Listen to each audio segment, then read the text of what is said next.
तमाम दोस्तों में आप सबका स्वागत। भाई साहब, इस समय जियोपॉलिटिक्स में क्रूड ऑयल यानी कि काला सोना यानी कि कच्चे तेल को लेकर बड़ी घमासान मची है। और भैया जी देखते रहिए, इससे आने वाले टाइम में भारत को बड़ा फायदा होने वाला है। जहां एक तरफ लगातार बाइडन बब्बा मिडिल ईस्ट से अपना डब्बा गोल कर रहे हैं, वहीं दूसरी तरफ लग रहा है कि रशिया के हाथ मिडिल ईस्ट की चुटिया लग गई है। भाई साहब जी, वैसे भी रशिया मिडिल ईस्ट में डिफेंस सप्लायर, बहुत बड़ा डिफेंस सप्लायर है।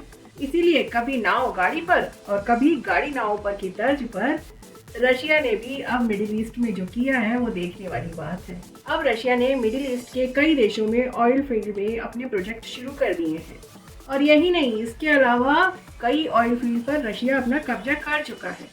भैया जी जरा सोचिए, जब रशिया और यूक्रेन वॉर शुरू हुई थी तो अमेरिका और यूरोप ने तड़ी में आकर रशिया से क्रूड ऑयल खरीदना बंद कर दिया था और तड़ातड़ मिडिल ईस्ट से क्रूड ऑयल खरीदना शुरू कर दिया। लेकिन अब जब रशिया मिडिल ईस्ट में अपना खंबा गाड़ चुका है तो ये बताइए कि अमेरिका अब क्या करेगा? सोचने वाली बात है। और जब उनकी ऑयल रिक्वायरमेंट पूरी नहीं होगी तो यही देश अपने 8-8 आंसू लेकर रोएंगे। और उनकी इस हालत पर हंसने वाला न सिर्फ रशिया बल्कि चीन भी होगा, क्योंकि जहाँ जहाँ पुतिन बाबा वहाँ शी जिनपिंग जी पहुँच रहे हैं, उनका साथ दे रहे हैं, उनके साथ खड़े हुए हैं। राम जाने जियोपॉलिटिक्स में आने वाले दिनों में क्या क्या डेवलपमेंट होगा। क्योंकि हाल फिलहाल में एक खबर आ रही है इराक से। जानते हैं आप, इराक की एक बड़ी ऑयल फील्ड से जापानी कंपनी को रशिया ने बाहर का रास्ता दिखा दिया है। और जानते हैं इसका क्या असर पड़ेगा? बताती हूँ, लेकिन आपका सपोर्ट मेरे लिए बहुत मायने रखता है। इसलिए मेरे चैनल को सब्सक्राइब कीजिए, वीडियो को शेयर कीजिए और अपना वैल्यूबल कमेंट जरूर दीजिएगा। तो भैया जी, इराक में एक बड़ा ऑयल फील्ड है इर्दू, जिसे काफ़ी लंबे समय से जापान और रशिया मिलकर चला रहे थे, जिसमें 60% हिस्सेदारी रशिया की थी और 40% जापान की। लेकिन अब यह कंपनी अपनी पूरी हिस्सेदारी रशिया को बेच रही है। इसका मतलब पूरी ऑयल फील्ड रशिया के कब्जे में आ चुकी है। हाल ही में आपको खबर मिली होगी कि रशियन प्रेसिडेंट व्लादिमीर पुतिन ने मिडिल ईस्ट का दौरा किया था और उनका वहां भव्य स्वागत हुआ था।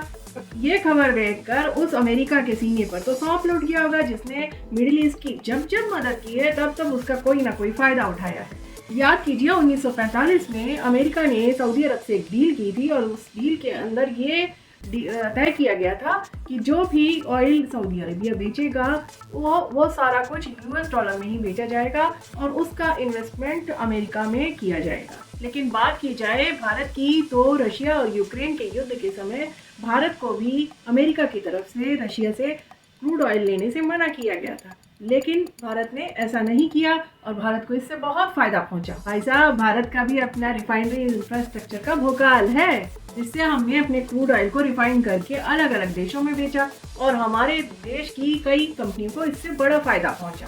अब जब सबसे ज्यादा ऑयल प्रोड्यूस करने वाले और एक्सपोर्टर रशिया, इराक, ईरान और सऊदी अरब जैसे देश मिलकर जब काम करेंगे तो अमेरिका और यूरोप पर इसका क्या असर होने वाला है वह देखने वाली बात है।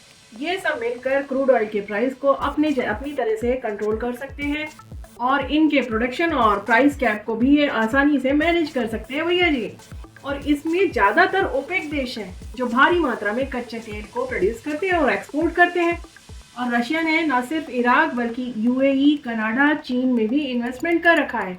तो रशिया के इशारों पर ये देश भी चलेंगे। तो भाई जी समझ लीजिए कि क्रूड ऑयल के क्षेत्र में आने वाले दिनों में बड़ी उथल पुथल होने वाली है। और ये जानकारियां हम समय समय पे आपको अपने वीडियो के माध्यम से देती रहेंगे।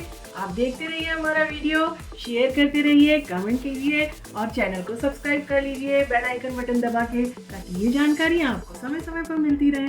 तो मैं लेती हूँ विराम और कहती हूँ आपको राम राम।